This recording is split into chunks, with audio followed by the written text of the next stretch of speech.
नमस्कार। आज दिनांक 18 जून 2021 है और गीता की अनवरत धारा के निर्मल प्रवाह में हम आगे बढ़ रहे हैं। श्री अर्जुन जो भगवान से प्रश्नोत्तर कर रहे थे, उन अपनी शंकाओं को कहते हुए और उनकी शंका के माध्यम से हम ज्ञान प्राप्त कर रहे हैं, वो आज हमारे समक्ष है। तो पिछले जो कल के दिन में भी उन्होंने कुछ शंकाएं प्रस्तुत की थी और आगे अभी उनका उनका कहना, उनका कथन भगवान को जो वो पूछ रहे हैं वो भी जारी है। तो हम श्रवण करते हैं। अध्याय 10वां ही चल रहा है और 16वें श्लोक से आज प्रारंभ है। वक्तुमर्हस्य शेषेण दिव्या ह्यात्मविभूतया जाभिर्विभूतिभिर्लोकान् इमास्त्वं व्याप्य तिष्ठसि। हे भगवान, हे प्रभु, आपकी जो विभूतियां हैं, जिन विभूतियों से आप इस सारे लोकों को व्याप्त करके स्थित हो रहे हैं, उन्हें अपने आप ही बताने में आप ही समर्थ हैं। मैं समझने में समर्थ नहीं हो सका हूँ पूरी तरह से, तो आप बताने की अनुकंपा करें। आगे कहते हैं, कथम विद्यामहं योगिस् त्वां सदा परिचिन्तयन् केषु केषु च भावेषु चिन्त्योऽसि भगवन्मया।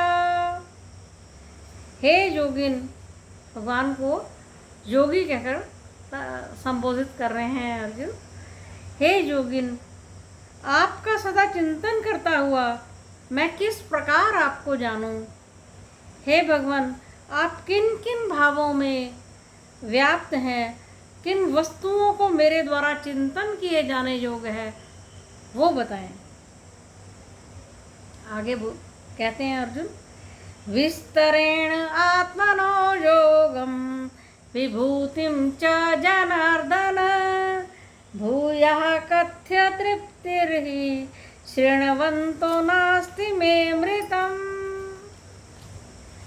यद्यपि आप पहले कह चुके हैं तो भी फिर से कहिए, क्योंकि आपके मुख से निकले हुए वाक्य रूप अमृत को सुनते सुनते मुझे तृप्ति नहीं होती है।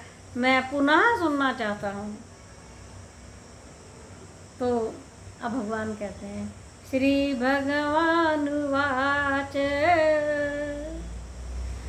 हंत ते कथयिष्यामि दिव्या ह्यात्मविभूतया प्राधान्यता कुरु श्रेष्ठ नास्त्यन्तो विस्तरस्य मे। हे कुरुवंशियों में श्रेष्ठ, अब मैं तुझे अपनी दिव्य विभूतियों को प्रधानता से बतलाता हूँ, क्योंकि मेरे विस्तार का अर्थात मेरी विभूतियों का अंत ही नहीं है, अंतहीन है। आगे भगवान कहते हैं, अहमात्मा गुडाकेश सर्वभूताशय स्थित अहमादिश्च अन्मध्यश्च भूतानां अन्त एव च।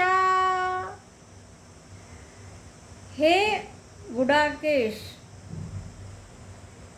मैं सब प्राणियों के भीतर में स्थित हूँ, सब प्राणियों का आधार हूँ, आशय हूँ। मैं ही उनका सबका आदि हूँ, मध्य हूँ तथा अंत भी हूँ। यहाँ पर भगवान ने अपने आप को गुडाकेश कहा है। गुडाकेश का अर्थ होता है निद्रा को जीत लेने वाला, निद्राजित। निद्राजित का हम वास्तविक अर्थ जाने तो जो मनुष्य की चेतना की 4 मुख्य अवस्थाएं होती हैं, जागृत, स्वप्न, सुषुप्ति। ये तो सभी कॉमन मैन की है, लेकिन जो इससे लांग जाता है, इसको लांग का तुरीय अवस्था प्राप्त होती है, वो अवस्था योगियों की होती है। तो जो निद्रा के पार की अवस्था को कहते हैं, यानी कि जब आदमी कोई भी पुरुष एकात्म भाव को प्राप्त कर सकता है, यह वो अवस्था है। उस अवस्था को प्राप्त करके उसी में स्थित रहने वाले गुडाकेश भगवान कृष्ण हैं। इतना कहकर वाणी को विराम देती हूँ। आगे हम कल पढ़ेंगे। धन्यवाद।